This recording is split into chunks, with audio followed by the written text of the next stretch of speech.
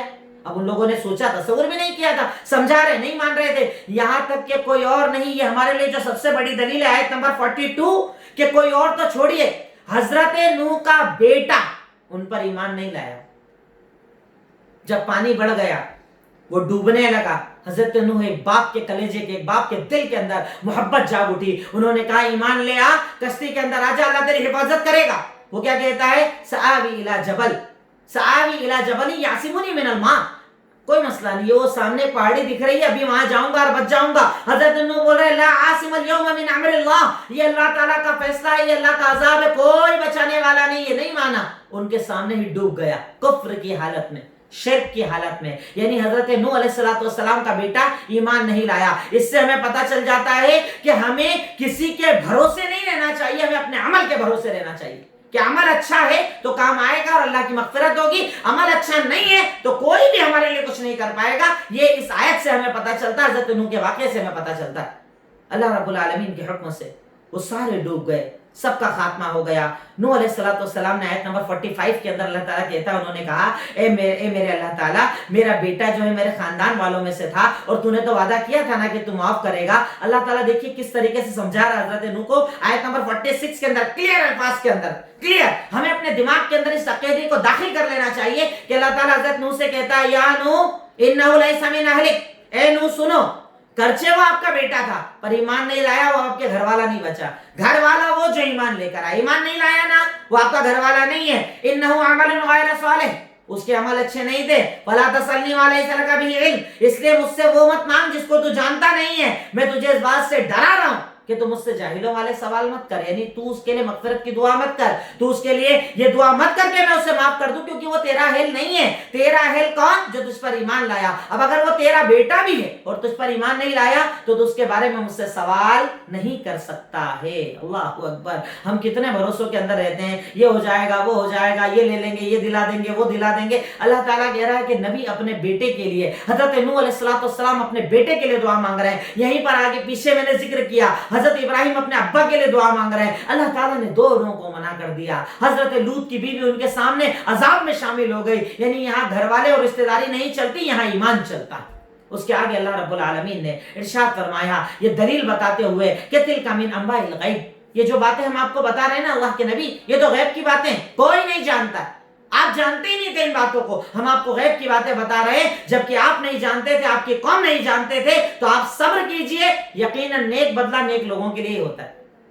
یہ آپ کو ستا رہے ہیں نا، یہ آپ کو پریشان کر رہے ہیں نا، یہ آپ کو تکلیف دے رہے ہیں نا، یہ نبیوں کے واقعات سننے کے بعد آپ صبر کر لو، کیونکہ نیک لوگوں کو یہ اللہ تعالیٰ اینڈ میں بدلہ دیتا ہے، ان لوگوں کی کوئی اوقات اور حیثیت نہیں ہے، آپ ان کا ٹینشن مت لیجئے۔ اس کے بعد اللہ رب العالمین ارشاد فرماتا ہے، قوم عاد کا تذکرہ کرتا ہے، قوم عاد نے اپنی قوم سے کہا، اللہ تعالیٰ یہاں پر توبہ کی فضیلت بھی بتا رہا ہے، استغفار کی فضیلت بتاتے ہوئے ارشاد فرماتا ہے آیت نمبر 52 کے اندر کہ جب ہر قوم عاد کی طرف ہم نے ہود علیہ السلام کو بھیجا تو انہوں نے اپنی قوم سے کہا وَيَا قَوْمِ اسْتَغْفِرُوا رَبَّكُمْ، جب حضرت قوم عاد کی طرف حضرت ہود کو بھیجا تو انہوں نے اپنی قوم سے کہا کہ اے میری قوم والو استغفار کرو، اللہ سے معافی مانگو، اپنے گناہوں کا اقرار کرو، اللہ تعالیٰ کے آگے توبہ اور استغفار کرو۔ اگر تم توبہ کرو گے اللہ آسمان سے رحمت نازل کرے گا، اللہ تعالیٰ تمہیں قوت اور طاقت بڑھا دے گا، اللہ تمہاری پریشانیوں کو دور کر دے گا۔ یعنی یہاں پر ہمیں توبہ اور استغفار کا فائدہ پتا چلا کہ اگر بندہ صحیح دل سے صحیح معنوں میں اللہ کے آگے جھک کر توبہ کر لے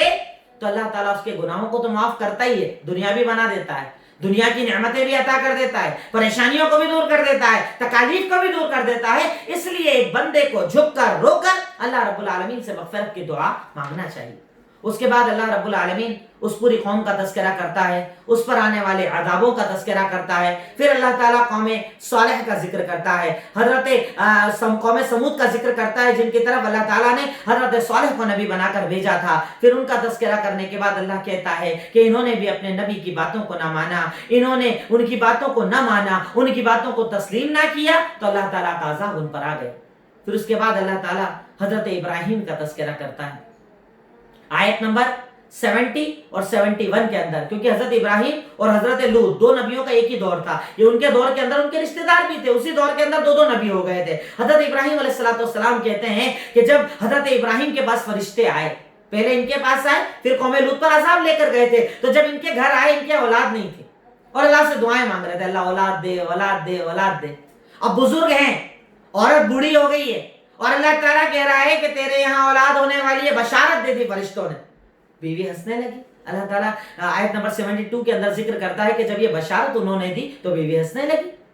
اعلیدو وانا عجوز وہذا بعلی شیخا، اب مجھے اولاد ہوگی، میں بوڑھی ہو چکی، بانجھ ہو چکی، میرے شوہر بڈھے ہو چکے، اب ہمارے یہاں اولاد ہوگی. فرشتوں نے کہا تعجبین من امر اللہ، کیا تجھے اللہ کے فیصلے پر تعجب ہو رہا ہے؟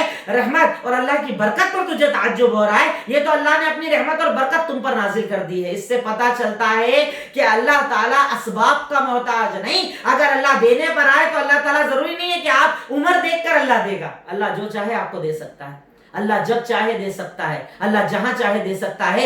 اللہ تعالیٰ اسباب کا محتاج نہیں. وہ بزرگوں کو اولادیں بھی دے سکتا ہے، وہ فقیروں کو مال بھی دے سکتا ہے، پریشان حال لوگوں کو زندگی بھی دے سکتا ہے، سمندر میں راستے بھی بنا سکتا ہے. وہ اللہ تعالیٰ ہر چیز پر قادر ہے. وہ آگ کو ٹھنڈی بھی کر سکتا ہے، وہ آگ کو سلامتی والی بھی کر سکتا ہے. اللہ کی قدرت میں ہر چیز ہے. اس لیے مومن کو کبھی بھی دعاؤں سے پیچھے نہیں ہٹنا چاہیے. وہ مانگتا رہے، وہ پکارتا رہے، وہ اللہ سے ہمیشہ دعائیں کرتا رہے. اللہ جب دینے پر آئے گا وہ عطا کرے گا. اس کی عطائی میں کبھی کنفیوژن مت رکھو، کبھی شک مت رکھو. حضرت ابراہیم علیہ السلام کو اللہ نے بزرگی کے اندر اولاد عطا کی. بزرگی میں اللہ تعالیٰ نے یہ نعمت دی. جب نعمت دی تو بیوی تعجب کرنے لگی کہ اللہ تعالیٰ اس عمر میں، فرشتوں نے کہا تو اللہ کے حکم پر تعجب مت کر، اللہ تعالیٰ جب چاہتا ہے دیتا ہے. اس کے بعد اللہ تعالیٰ نے قوم لوط کا تذکرہ کیا. یہ وہ پہلی قوم تھی جن میں مرد سے اپنی شہوتوں کو پورا کیا کرتے تھے. اللہ تعالیٰ نے ان کی بستی کو پلٹنے کا حکم دیا. فرشتوں نے ان کی بستی کو ایسے اٹھایا اور الٹا کر دیا. اسی جگہ پر الٹا کر ایک ساتھ پوری بستی کو ختم کر دیا گیا. پتھروں کی بارش ان کے اوپر کی گئی اور اللہ تعالیٰ کا عذاب ان کے اوپر آیا. اس کے بعد اللہ تعالیٰ قوم شعیب کا ذکر کرتا ہے جنہیں مدین کی طرف نبی بنا کر بھیجا گیا تھا. ان کے واقعات کو آپ پڑھیے گا. میں شارٹ میں بتا رہا ہوں، ڈیٹیل نہیں بتا رہا ہوں بہت زیادہ. پڑھیے گا، آپ کو انشاءاللہ نہ جانے کتنی نصیحتیں ان لوگوں کے واقعات سے ملے گی، کیونکہ یہ انبیاء ہیں. ان کی زندگی اللہ تعالیٰ نے اسی لیے بنائی تھی تاکہ ہم ان سے سیکھیں. ورنہ اللہ تعالیٰ کس سے تھوڑی سنا رہا ہے کہ کہانی سننا بڑا مزہ آئے گا. اللہ ہمیں اس لیے سنا رہا ہے کہ تم سیکھو، تم سمجھو تو تمہیں سمجھ میں آئے گا انشاءاللہ. اللہ تعالیٰ نے اس قوم کو بھیجا. اس قوم میں کمی کیا تھی؟ ناپ تول میں کمی کرنا. بھئی کامن سب میں ایک پرابلم تو تھی، وہ لوگ شرک کرتے تھے، اللہ کے ساتھ غیروں کی عبادت کرتے تھے. پر ایک سب کے اندر بڑا گناہ پایا جاتا تھا. جیسے پیچھے ذکر کیا، قوم لوط کے اندر مرد سے اپنی شہوت پوری کرتا تھا، یہ کا سسٹم تھا. اس کے بعد قوم مدین کے اندر جن میں اللہ تعالیٰ نے حضرت شعیب کو بھیجا، ان کے اندر ایک بڑی بیماری تھی ناپ تول میں کمی کرنا. جب لینا میزان کے اندر بڑھا کر لے لینا، جب دینا میزان کے اندر کم کر دینا، یعنی ناپ تول میں کمی کیا کرتے تھے. اللہ تعالیٰ نے جب ان کی طرف نبی کو بھیجا تو انہوں نے آیت نمبر 84 کے اندر ارشاد فرمایا کہ اے لوگوں تم ناپ تول میں کمی مت کرو، یہ کمی کرنا غلط ہے. انی اراکم بخیر، جبکہ تم تو بھلائی پر ہو، میں تمہیں اچھے لوگ دیکھتا ہوں، تم اچھے لوگ ہو، پھر بھی یہ عمل کرتے ہو، ناپ تول میں کمی کرتے ہو. لوگوں سے لیتے ہو تو زیادہ لیتے ہو، دیتے ہو تو کم لیتے ہو. ہمارے یہاں بھی ہوتی ہے نا ناپ تول میں کمی. جو ہمارے یہاں گھروں پر سبزی بیچنے والے آتے ہیں ان کے ہاتھوں کے اشارے چلتے ہیں، ادھر کرا تو کم، ادھر کرا تو زیادہ، اشارے سے تولتے ہیں. آپ نے کبھی غور کیا؟ غور کرنا اور دیکھنا. کئی لوگ ترازو کے اندر سیٹنگ کر کے رکھتے ہیں، کئی لوگ باٹ کے اندر سیٹنگ کر کے رکھتے ہیں. کتنا کما لوگے، کتنا فائدہ حاصل کر لوگے، کتنے دن کی زندگی بڑھا لوگے، کتنا بینک بیلنس بڑھا لوگے. یہ تو ہوئی ایک قوم جو سامنے ناپ تول میں کمی کرتی ہے. دوسری وہ جو مال بیچتے ٹائم مال کا عیب نہیں دکھاتے، سامان بیچتے ٹائم بتاتے نہیں اس کے اندر کیا کیا کمی ہے. آپ نے گاڑی خرید لی، موبائل خرید لیا، کوئی سامان خرید لیا، بتاتے ٹائم کچھ نہیں بتائیں گے جبکہ ان کو پتا ہے اس میں کمی ہے. اگر ایسا چھپاؤ گے تو اللہ کا عذاب تمہارے اوپر آئے گا. تم اپنی حلال روزی کو حرام کر لو گے، ظاہر کر کے بیچو، عیب بتا کر بیچو، ارے اللہ کی ذات پر ایمان رکھو کہ اللہ تعالیٰ دینے والا اور عطا کرنے والا ہے۔ کبھی بھی ناپ تول میں کمی مت کرو، اگر تم ناپ تول میں کمی کرو گے اللہ کا عذاب آئے گا۔ اللہ نے اس قوم کے اوپر جو عذاب نازل کیا، اللہ تعالیٰ وہی بتاتا ہے کہ نبی نے بہت سمجھایا، نبی نے بہت سکھایا، ایسا مت کرو، یہ عمل کرنا غلط ہے، پر جب وہ قوم نہ مانی، اللہ رب العالمین کا عذاب ان کے اوپر نازل ہوا اور اللہ رب العالمین کی ناراضگی ان لوگوں پر نازل ہوئی۔ اللہ رب العالمین ان کا ذکر کرتا ہے۔ ان کے بعد اللہ رب العالمین کچھ اور قوموں کا تذکرہ کرتا ہے، ان پر آنے والے عذابوں کا تذکرہ کرتا ہے، اپنی رحمت کا ذکر کرتا ہے، اپنی توحید کا ذکر کرتا ہے، اور اللہ تعالیٰ ڈراتا ہے کہ تم اللہ کے عذاب سے ڈرو، اللہ تعالیٰ کا عذاب بڑا سخت ہے۔ اس کے بعد اللہ تعالیٰ نماز کا حکم دیتا ہے، بڑا اچھا حکم دیتا ہے اللہ تعالیٰ۔ آیت نمبر 114، آیت نمبر 114 کے اندر ارشاد فرماتا ہے وَأَقِمِ الصَّلَاةَ طَرَفَيِ النَّهَارِ وَزُلَفًا مِنَ اللَّيْلِ، تم دن کے الگ الگ وقتوں میں نمازیں قائم کرو، رات کے وقت میں نمازیں قائم کرو، یعنی فرض نماز پڑھو اور ساتھ ساتھ تہجد کی نماز بھی پڑھو، فرض نمازیں پڑھو، نمازیں اور عبادت کرو۔ اللہ تعالیٰ اس کی فضیلت جانتے ہیں کیا بتا رہا ہے؟ ان الحسنات یذہبن السیئات، تم نیکی اگر کرتے ہو نا تو یہ نیکیاں تمہارے گناہوں کا خاتمہ کر دیتی ہے۔ غلطیاں تو سب سے ہوتی ہیں، خطائیں سب سے ہوتی ہے، لغزشیں سب سے ہوتی ہے، پر جب بندہ اللہ کے سامنے آتا ہے، وضو بناتا ہے، اللہ اپنے آپ کو پاکیزہ بناتا ہے، وضو بنا کر اللہ کی خدمت کے اندر آتا ہے، اللہ کے سامنے مصلی پر کھڑا ہوتا ہے، اللہ میں تیرے سامنے آ گیا، تیرا بندہ بن کے آ گیا، اپنی حقارت اور اپنی ذلت لے کر آ گیا۔ اے اللہ میں اپنی ذلت کو جانتا ہوں، اے اللہ میں اپنی کمیوں کو جانتا ہوں، اے اللہ میں تیرے سامنے آ گیا ہوں، اے اللہ مجھے معاف کر دے، اے اللہ میری خطاؤں کو معاف کر دے۔ اللہ تعالیٰ قرآن کے اندر کہتا ہے جب تم نمازیں قائم کرتے ہو نا، یہ نمازیں تمہارے گناہوں کا خاتمہ کر دیتی ہے، تمہاری لغزشوں کا خاتمہ کر دیتی ہے، اور اللہ تعالیٰ ان نمازوں کو پڑھنے کی بنیاد پر تمہارے گناہوں کو معاف کر دیتا ہے۔ تو بندے کو جب نماز پڑھے، نماز پر یقین رکھنا چاہیے، اور اس کے بعد اللہ کہتا ہے وَاصْبِرْ، صبر کیجئے، فَإِنَّ اللَّهَ لَا يُضِيعُ أَجْرَ الْمُحْسِنِينَ، کیونکہ اللہ تعالیٰ احسان کرنے والوں کے اجر کو کبھی ختم نہیں کرتا، اس کا اجر باقی رہتا ہے، اس کے اجر کے اندر اللہ تعالیٰ کبھی کمی نہیں کرتا۔ اس کے بعد آج آپ کے سامنے اسی 12ویں پارے کے اندر ایک عظیم واقعہ ہے، ایک عظیم سورت ہے سورہ یوسف، جس میں اللہ رب العالمین حضرت یوسف علیہ السلام کے پورے واقعے کو ذکر کرتا ہے۔ اور اگر آپ ایک بار ترجمے کے ساتھ اسے پہلے پڑھ لینا اور اس کے بعد اس سورت کو کسی اچھے قاری کی آواز میں لگانا اور سننا، پروجیکٹر چلے گا آپ کے سامنے، پوری پکچر، پورا واقعہ پکچر کی طرح چلے گا۔ اتنا پیارا واقعہ اللہ تعالیٰ بیان کرتا ہے کہ آپ جانتے ہیں حضرت یوسف علیہ السلام کے ابا حضرت یعقوب نبی تھے، بیٹے حضرت یوسف، انہیں بھی اللہ نبی بنانے والا تھا۔ اب یعقوب کے ٹوٹل ایک بیوی سے 10 بچے اور ایک بیوی سے 2 بچے، حضرت یوسف اور ان کے سگے بھائی حضرت بنیامین۔ ابا کو زیادہ محبت یوسف سے تھی کیونکہ یوسف بہت زیادہ خوبصورت تھے، ان سے زیادہ محبت تھی۔ 10 بیٹوں سے بھی محبت کرتے تھے، پر ہوتا ہے نا ایک فطری طور پر، آگے آپ کے گھر میں اگر 3-4 بچے ہوں، ایک سے ذرا زیادہ محبت ہوتی ہے، یوسف سے ذرا زیادہ محبت تھی، انہیں پاس میں رکھتے، کھلاتے، دھیان رکھتے۔ اب باقی کے جو 10 بھائی تھے، ایک طرف سگے بھائی، ایک ماں کے جو 10 بچے تھے، اور ادھر 2 تھے، بنیامین اور یوسف، یہ ان لوگوں کو بڑا جلن ہوتی تھی، حسد ہوتی تھی، ایسا کیوں ابا، ایک ہی سے محبت کرتے ہو، ہم سے محبت کم ہے، اب کیا کرے، پلاننگ ہو رہی، کیا کریں؟ یوسف کو دور کر دیا جائے۔ ابا سے کہا کیسے دور کریں؟ الگ الگ دیکھیے اللہ تعالیٰ نے یہاں پر پلاننگ ذکر کی ہے۔ پر یوسف علیہ السلام اسی دور کے اندر کہتے ہیں جب وہ چھوٹے تھے انہوں نے خواب دیکھا۔ کیا خواب دیکھا؟ کہ 11 ستارے اور سورج اور چاند میرا سجدہ کر رہے ہیں۔ اب ابا نبی تھے، ابا کو آ کے بولا ابا کہا کیا ہوا؟ کہا میں نے خواب دیکھا ہے۔ کہا کیا دیکھا؟ کہا میں نے دیکھا کہ 11 ستارے اور سورج اور چاند میرا سجدہ کر رہے ہیں۔ کہا یہ واقعہ ٹھیک ہے، میں تیرا خواب سن لیا، اپنے بھائیوں کو مت بتانا، تیرے بھائیوں کو اگر تو بتا دے گا نا تیرے بھائی تجھ سے نفرت کرنے لگ جائیں گے، اور زیادہ نفرت ان لوگوں کی بڑھ جائے گی۔ کہا وجہ کیا؟ کہا وجہ، اس وقت وجہ تعبیر نہیں بتائی ان کو خواب کی، بس بولا ابھی بتانا مت کسی کو، اپنا یہ واقعہ کسی کو مت بتانا۔ اللہ تعالیٰ کہتا ہے، اللہ تعالیٰ ان کا پورا واقعہ بیان کرتا ہے کہ حضرت یوسف علیہ السلام کے بھائیوں نے جب پلاننگ کی کہ ارے ابا اس سے زیادہ محبت کرتے ہیں، اپن اتنے سارے اتنے بڑے طاقتور قوت والے پھر بھی اپنے سے محبت نہیں کرتے، کہا کیا کرو؟ کہا ایسا کرتے ہیں یوسف کو اپنے ساتھ لے کر جاتے ہیں، قتل کر دیتے ہیں، مار ڈالتے ہیں، یا اسے کسی کنویں کے اندر ڈال دیتے ہیں۔ اب ابا کے پاس آئے، ابا سنیے۔ کہا کیا ہوا؟ کہا ہم جنگل کے اندر جاتے ہیں، ہم جنگل کے اندر لکڑیاں کاٹتے ہیں، اب یہ یوسف اکیلا گھر میں رہتا، ہمارے ساتھ بھیج دو اس کو، جائے گا، کھیلے گا، کودے گا، ذرا باہر نکلے گا، باہر کی دنیا دیکھے گا، اچھا لگے گا اس کو۔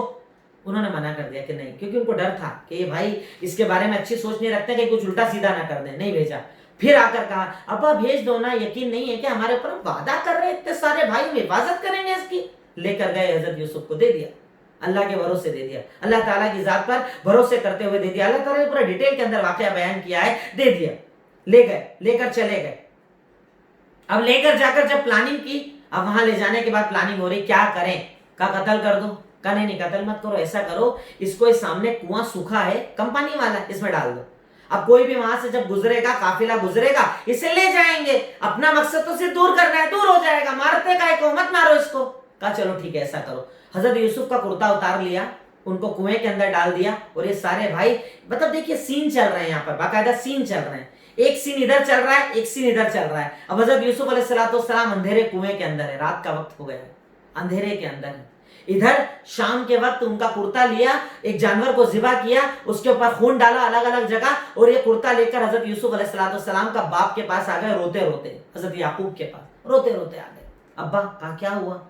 کہا ہمارے ساتھ تو تھا، ہم بیٹھے ہوئے تھے، اپنے اپنے کاموں کے اندر لگ گئے تھے، اب اسی درمیان کے اندر ایک بھیڑیا آیا اور یوسف کو کھا گیا۔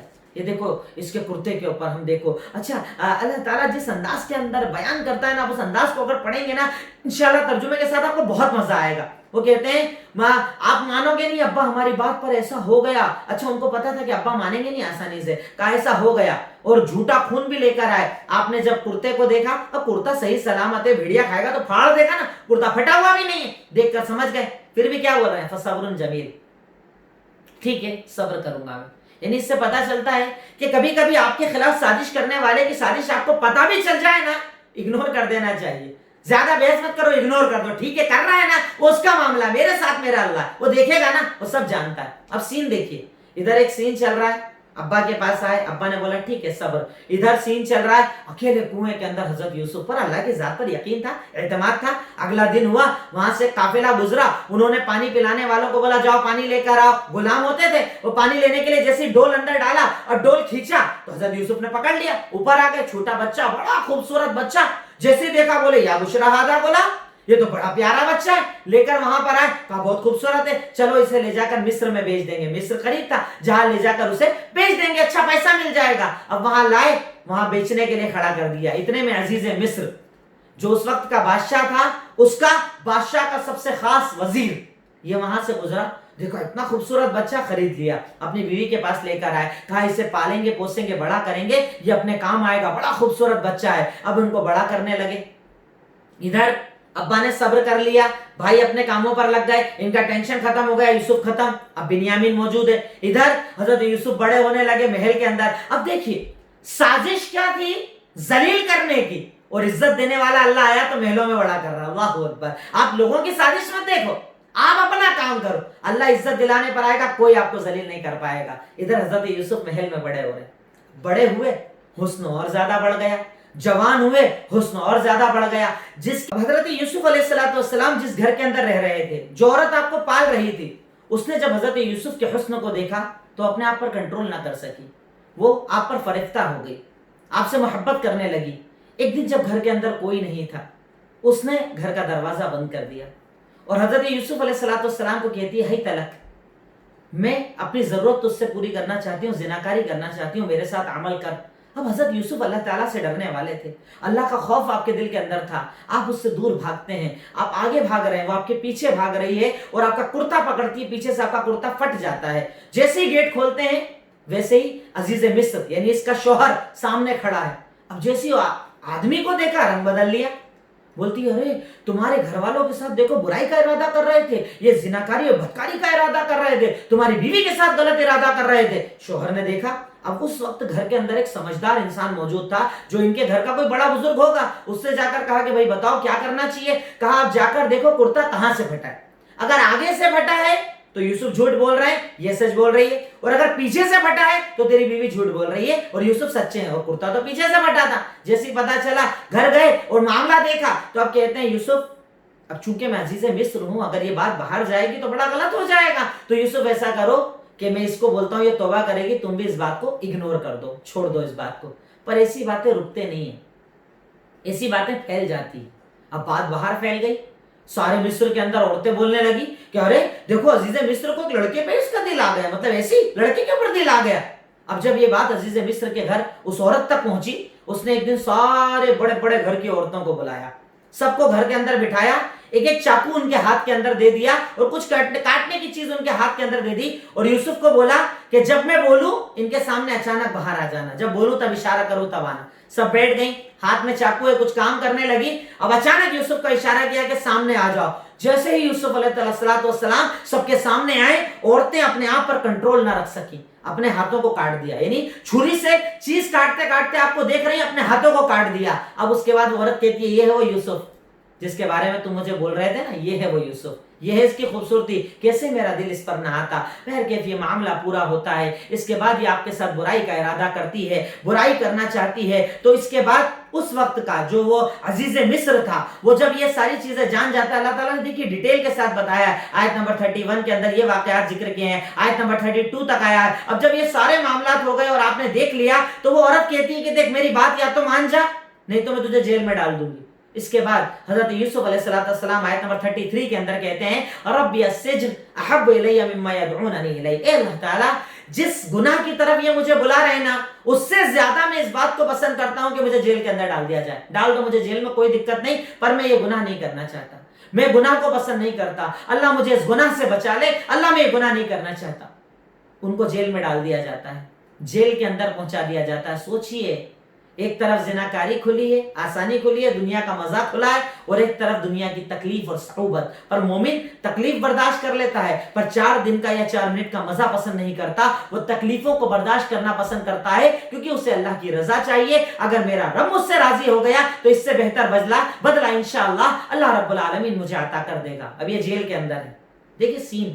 ادھر یعقوب علیہ السلام بزرگ ہو رہے ہیں، رو رہے ہیں، رو رو کر آنکھیں ضائع کر لی، آنکھیں خراب ہو گئی ہیں، نابینا ہو گئے. اور ادھر یہ سارے معاملات چل رہے ہیں، ادھر جیل تک پہنچ گئے حضرت یوسف علیہ السلام. دیکھیے سازش، کنویں میں ڈالا، محل میں پہنچ گئے، محل میں گئے، پھر جیل میں ڈال دیے گئے. اب حضرت یوسف علیہ السلام جیل کے اندر ہیں، جیل کے اندر اللہ رب العالمین سے دعائیں مانگ رہے ہیں. ان کے ساتھ ساتھ 2 اور نوجوان اس جیل کے اندر ڈالے گئے تھے. 2 نوجوان لڑکوں کو جیل کے اندر ڈالا گیا تھا. ان دونوں نے ایک خواب دیکھا. خواب کیا دیکھا؟ ایک نے خواب دیکھا کہ میں شراب پلا رہا ہوں، اور دوسرے نے خواب دیکھا کہ میرے سر پر ایک ٹوکری ہے اور اس سے کوے کھانا کھا رہے ہیں. ٹوکری میں کوئی کھانا ہے، کوے کھا رہے ہیں. اب دونوں نے بولا کہ یہ ذرا سمجھدار دکھ رہے ہیں، ان سے پوچھتے ہیں چل کر. کہا ہمیں ہمارے خواب کا تعبیر بتا دو گے؟ کہا بتا تو دوں گا، پر اس سے پہلے کھانا آنے کے بعد، یعنی شام کا کھانا جب آئے گا نا، کھانے کے بعد تعبیر بتاؤں گا، اس کے پہلے میری بات سننا پڑے گی. یعنی ڈائریکٹ تعبیر، پہلے میری بات سنو، پہلے میں تم کو اپنی بات پوری کروں گا، پھر تمہاری بات سنوں گا. یعنی اس سے پتا چلتا ہے کہ اگر کوئی آدمی آپ کے پاس آیا اور لگ رہا ہے کہ آپ کے علاوہ کوئی حل بتانے والا نہیں، تو آپ دین بتانے کے بعد بھی اسے اس کے مسئلے کا حل بتا سکتے ہو. اب حضرت یوسف علیہ السلام کہتے ہیں آیت نمبر 39 کے اندر، یا صاحب السجن ارباب متفرقۃ خیر ام اللہ الواحد القہار، کہ بتاؤ تم اتنے سارے معبودوں کی عبادت کرتے ہو، وہ زیادہ بہتر یا ایک اللہ بہتر؟ اتنے سارے بہتر یا ایک بہتر؟ کہا ایک بہتر. کہا اس کی عبادت کرو، اس کے ساتھ کسی کو شریک مت کرو، وہ اکیلا ہے، وہ تنہا ہے، وہ ہر چیز کا دینے والا ہے. اب پہلے اپنی توحید کی دعوت دے دی، اب اس کے بعد تعبیر بتا رہے ہیں کہ سنو، تعبیر یہ ہے تم میں سے ایک جو ہے نا وہ باہر نکلے گا اور بادشاہ کو شراب پلانے والا، یعنی ساقی بادشاہ کا بن جائے گا، بڑے اونچے مقام پر چلا جائے گا، اور دوسرے کو قتل کر دیا جائے گا اور اس کے گوشت کو نوچ نوچ کر پرندے کھائیں گے. اس سے کہا جو بادشاہ تک جانے والا تھا کہ سن، جب تو بادشاہ کے پاس جائے گا نا، میرا ذکر کر دینا اور میرے اس معاملے کو بتا دینا کہ میں سچا ہوں، پھر بھی جیل کے اندر ہوں، میرے ساتھ غلط ہو رہا. آپ دیکھیے یہاں نبی ہے، اور نبی ہونے کے بعد ایک آدمی سے کہہ رہے ہیں کہ تو میرا ذکر بادشاہ سے کر دینا. اس سے پتا چلتا ہے کہ لوگوں کی مدد لینے کو اسلام برا نہیں کہتا ہے، کوئی برائی والی بات نہیں کہ آپ لوگوں کی مدد لیں. اب حضرت یوسف علیہ السلام جیل کے اندر ہیں. یہ دونوں کے ساتھ جو معاملہ آپ نے بتایا وہ معاملہ بھی ہو گیا، وہ بادشاہ تک بھی پہنچ گیا، پر وہاں جا کر بھول گیا آپ کا ذکر کرنا. اب جب ذکر کرنا بھول گیا، اس کے بعد اس وقت کے بادشاہ کو ایک خواب آتا ہے. کیا خواب آتا ہے؟ 7 موٹی گائے 7 پتلی گائے کو کھا رہی ہے، اور 7 ہری بالیاں ہیں اور 7 سوکھی بالیاں ہیں. اب ساری مجلس اس نے لگوائی. مجلس لگوانے کے بعد بادشاہ نے بولا سنو، میں نے خواب دیکھا ہے، بتاؤ. اب خواب کی تعبیر کسی کو سمجھ میں نہیں آئی کیونکہ اللہ تعالیٰ کا مقصد حضرت یوسف کو نکلوانا تھا، سمجھ میں نہیں آئی تو کہا کیا ہے، ارے تو ایسی آپ نے دیکھ لیا، مطلب کوئی بڑی بات نہیں ہے، کوئی بڑی بات نہیں ہے۔ اس وقت اس لڑکے کو جو شراب پلایا کرتا تھا حضرت یوسف یاد آ گیا کہ ارے وہ بہت اچھی تعبیر بتاتے ہیں، کہا تعبیر بتاتے ہیں، کہا کیا ہے، کہا وہ میں ایک کو جانتا ہوں، جیل کے اندر ایک لڑکا ہے جو آپ کی خواب کی تعبیر بتا سکتا ہے۔ گئے جیل کے اندر، کہا اے یوسف، اے سچے انسان، ایسا ایسا خواب دیکھا ہے، اس خواب کا حل بتاؤ نا، اس خواب کی تعبیر بتاؤ نا۔ کہا تعبیر بتانا ہے، کہا تعبیر بتاؤ نا۔ کہا تعبیر یہ ہے کہ تم 7 سال تو اللہ تمہیں خوب پانی دے گا، خوب زراعت ہوگی، خوب کھیتی ہوگی، پر 7 سال جو اگلے آنے والے ہیں اس میں سوکھا پڑ جائے گا، سب سوکھا پڑ جائے گا، چاروں طرف سوکھا پڑ جائے گا، تو تمہیں اس کے لیے تیاری کرنا چاہیے۔ اب جب یہ تعبیر بتائی وہاں جا کر بادشاہ تک تعبیر پہنچائی، کہا اس کو لے کر آؤ، اسے باہر نکالو، اسے لے کر آؤ، اتنا پیارا آدمی، اتنی تعبیر جاننے والا، یہ تو بادشاہ کے ساتھ رہنے والا آدمی، لے کر آؤ اسے۔ اب جب لینے کے لیے گئے تو حضرت یوسف نے کہا ایسے نہیں نکلوں گا۔ جیل میں ڈالا کیوں گیا تھا؟ الزام لگا تھا نا زناکاری کا، اس کے ساتھ ڈالا گیا ہوں نا، اب ایسے باہر تھوڑی آؤں گا، پہلے میری سچائی ثابت کرو، پہلے اس الزام کو کلیئر کرو۔ یعنی پتا چلتا ہے کہ اگر آپ پر کوئی الزام تراشی کی گئی ہے اور اگر ہٹانے کا موقع ملے تو پہلے اسے ہٹانا چاہیے۔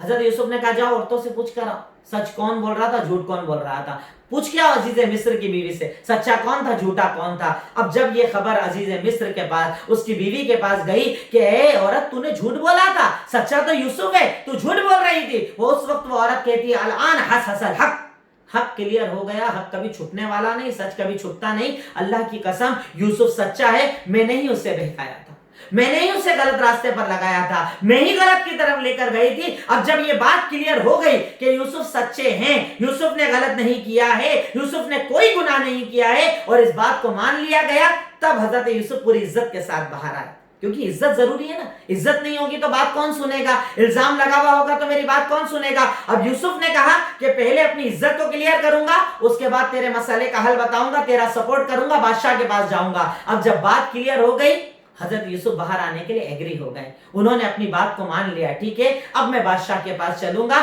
اور بادشاہ جو چاہتا ہے اسے بتاؤں گا۔ اس کے آگے کا واقعہ میں آپ کو کل بتاؤں گا تاکہ آپ کی پیاس باقی رہے، ادھورا واقعہ رہے گا تو کل سننے میں آپ کو زیادہ مزہ آئے گا۔ آخر میں اللہ تعالیٰ سے دعا ہے، اے الہی مولا رب العالمین، اے خالق مالک رحمان رحیم، تو ہمیں قرآن سن کر اس پر عمل کرنے کی توفیق عطا فرما۔ اے اللہ اس قرآن کے ان واقعات کو سن کر اپنے ایمان کو زندہ کرنے کی توفیق عطا فرما۔ وآخر دعوانا ان الحمدللہ رب العالمین۔ السلام علیکم ورحمۃ اللہ وبرکاتہ۔